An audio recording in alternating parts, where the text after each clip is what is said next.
Hello everyone, today I'm going to show you guys how I texture painted this character, and I'll also talk a little bit more about who this character is and what I wanted to do with this character. For texture painting, I use the add-on Paint, which makes it easier to paint on separate layers. However, once I'm done painting, I will merge all the separate layers and set up my own shader system. So I don't actually end up using the Paint shader, I just use it for the texture painting. To start, I create a layer for the base color and I just go through and block out all the main colors first. Usually when I'm texture painting, I tend to move between different parts of the model. Like one moment I will work on the clothes, then her face, her eyes, and back to the clothes again. So to try and keep this video at least somewhat cohesive, I try to edit it in such a way that we're not moving all over the place. So sometimes you're going to see some parts being done, only to skip back to another part where other things aren't done. So for this part of the video, I'm going to focus on her clothes, then her face, then her eyes and her hair, and lastly, just setting up the shader.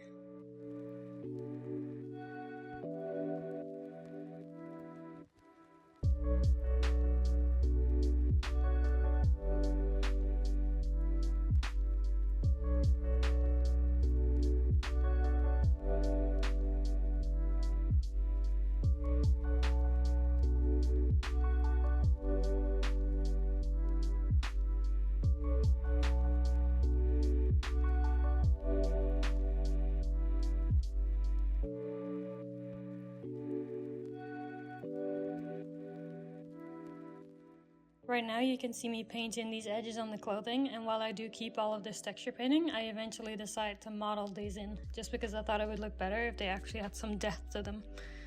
And you'll see me make those adjustments a little bit later on.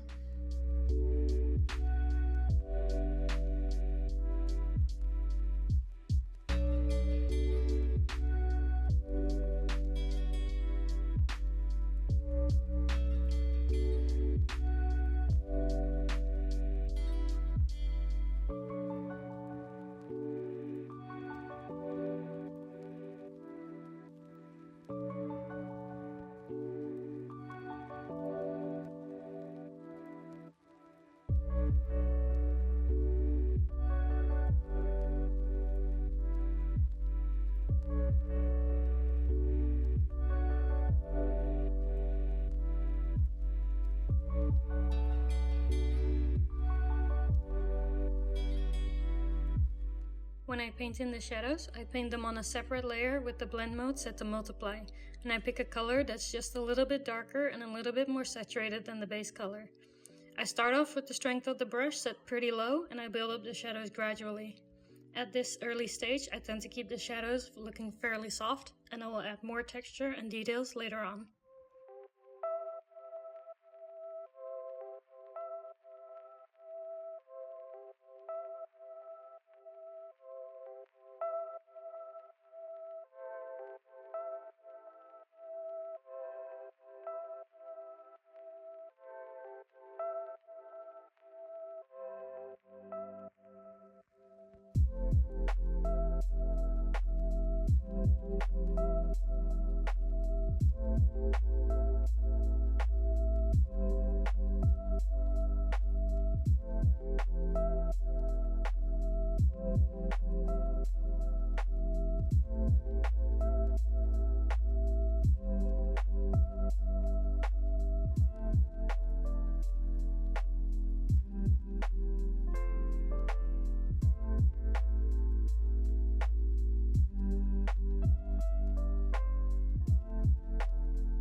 Once I have most of the shadows painted in, I start adding some of the highlights. I paint these on a separate layer as well, with the blend mode set to screen. And the brush color is just a little bit lighter than the base color. And just like with the shadows, I build it up gradually and with a pretty soft brush to start out.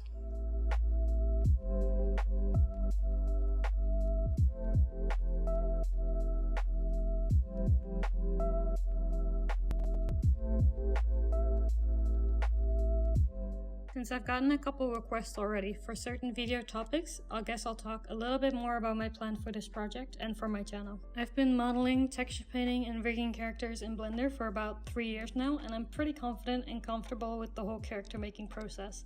but I'm not very confident when it comes to animation. I've only done a couple of small animation projects, like creating some animated stickers, and I also did a little dance animation with the Jinx model I made.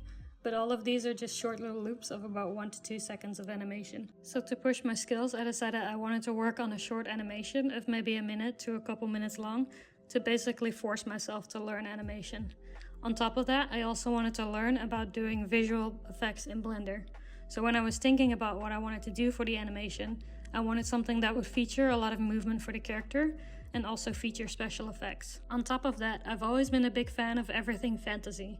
So I eventually settled on doing an avatar animation, with the character bending all 4 elements. So that is what I'm currently working on.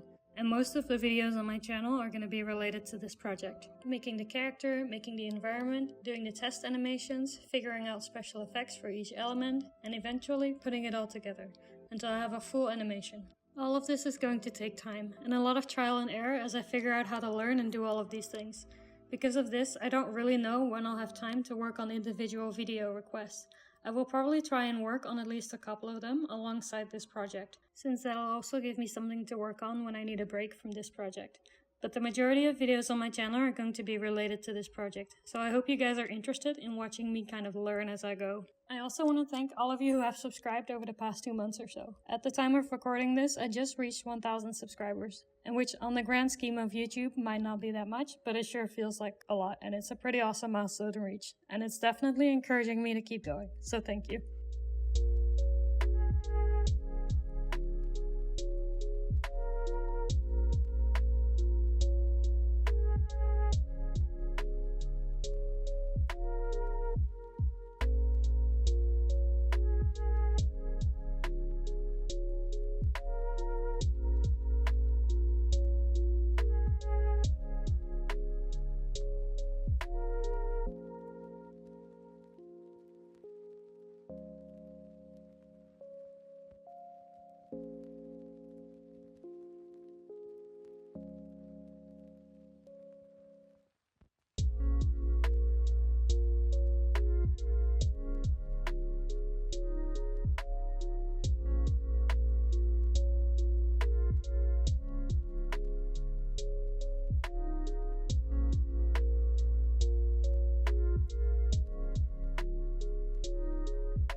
The name of this character is Kana, and she's the Avatar. As you might be able to guess from the color scheme, she was born to the Earthbending nation, several Avatar generations after Avatar Aang and Korra. She will be a fairly futuristic Avatar, and the design for her outfit is kind of a uniform. The animation that I want to make with her is basically her bending all 4 elements in a temple to open up a door to an area where only the Avatar should be able to go. While I don't plan on showing the area around the temple in my animation, my idea for it is that in this future timeline, the organization of the White Lotus have set up bending schools all around the world, around the temples, where they train benders from all 4 nations and of course the Avatar. And the uniform she's wearing is the uniform that all the students that are training at these schools are wearing. This is why the symbol of the White Lotus is on the pins on her chest and her shoes. And the symbol will also feature pretty heavily in the temple once I get around to modeling that.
Right now I'm painting in some stylized metallic shine on some of the gold accessories on her outfit.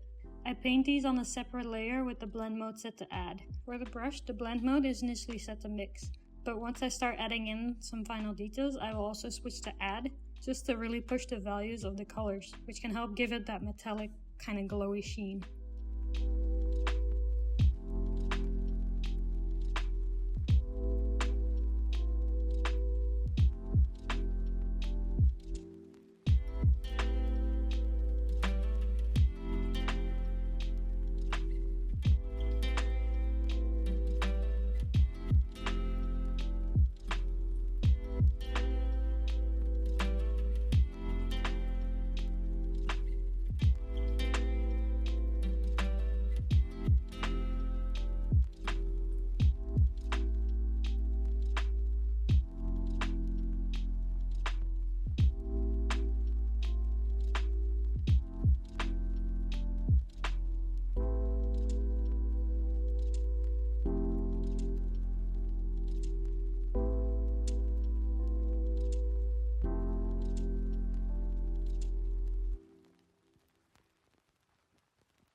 The process for painting the skin follows a pretty similar process as the clothes with the shadows and highlights, but for details like the lips and things like makeup and freckles, I add another layer with the blend mode just set to mix. When you paint in the details, you also want to turn off symmetry, since no one's face is perfectly symmetrical.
Our skin also has subtle undertones like blue, yellow, and red in different areas of our face. So to create this effect, I add another layer with the blend mode set to overlay. And with a very light brush, I add in very subtle colors of red around the nose and cheeks, blue around her eyes and her jawline, and some yellow across the bridge of her nose and her eyebrows. You might not even notice these subtle colors if I didn't point them out, but they can make your character feel a lot more alive and a lot less like a statue.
For the eyes, I don't really bother with too many separate layers. I just paint the iris and the pupil on separate layers.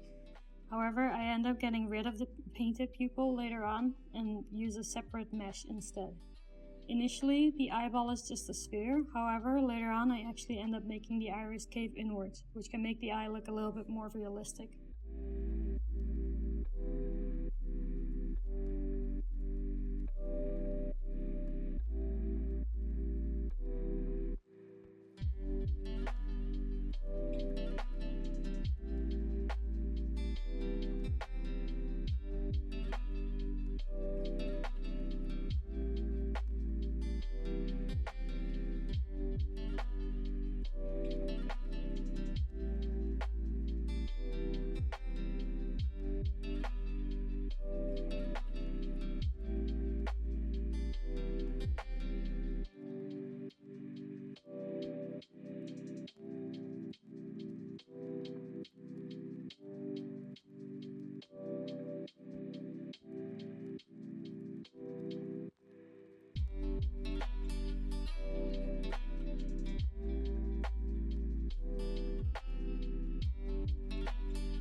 Now this is where I change the pupil to be its own object rather than just texture painting.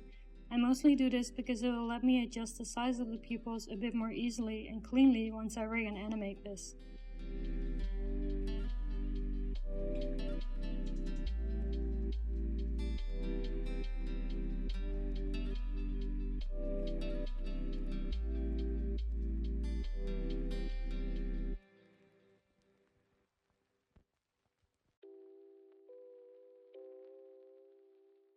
I do the same thing for the catch lights. And because the catch lights in the eyes will follow the shape of the cornea rather than the caved in shape of the iris, I bring in another sphere, which I keep invisible, but is a target for a shrink wrap modifier on the catch lights, so they'll always stay on the surface of the eye, even when you move them around.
For the hair shader, I used the same one that I used on my Jinx model.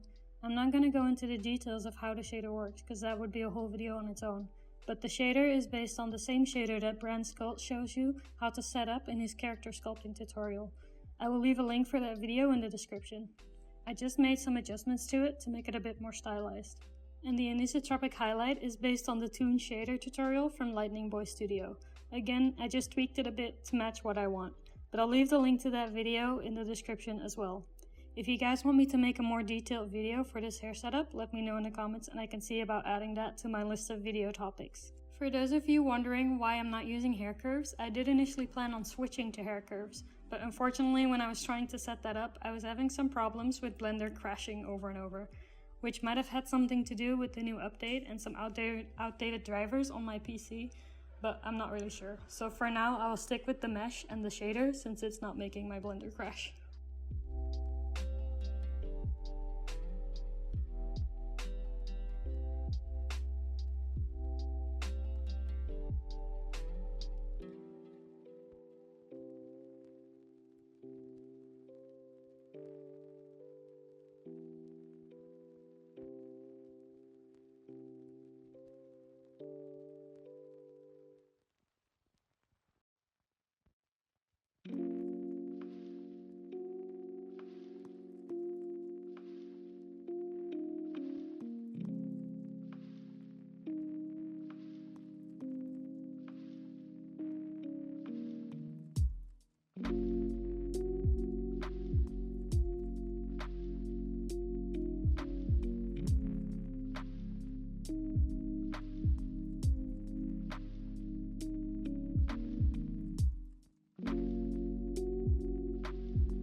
We are getting close to the end of the video. Right now I am merging the separate layers so the texture painting will be just one image, instead of having a bunch of 4K resolution textures, which would make the rendering time significantly slower.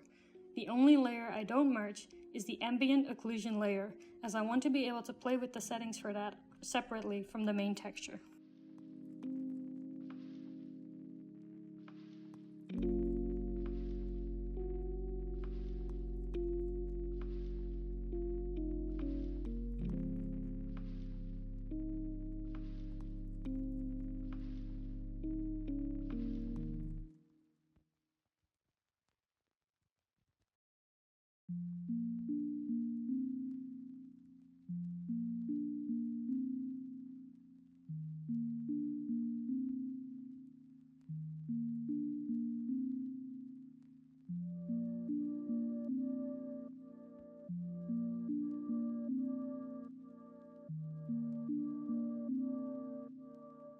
The node that you see me playing with right now is a node from my own custom-made Toon shader.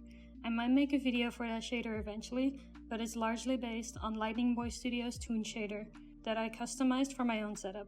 While I don't use the whole shader for this character, I do use some of the group nodes that I created for that shader.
And here's the finished result. If you stuck around until the end of the video, thank you so much, and don't forget to subscribe and like the video and leave a comment if you have any feedback.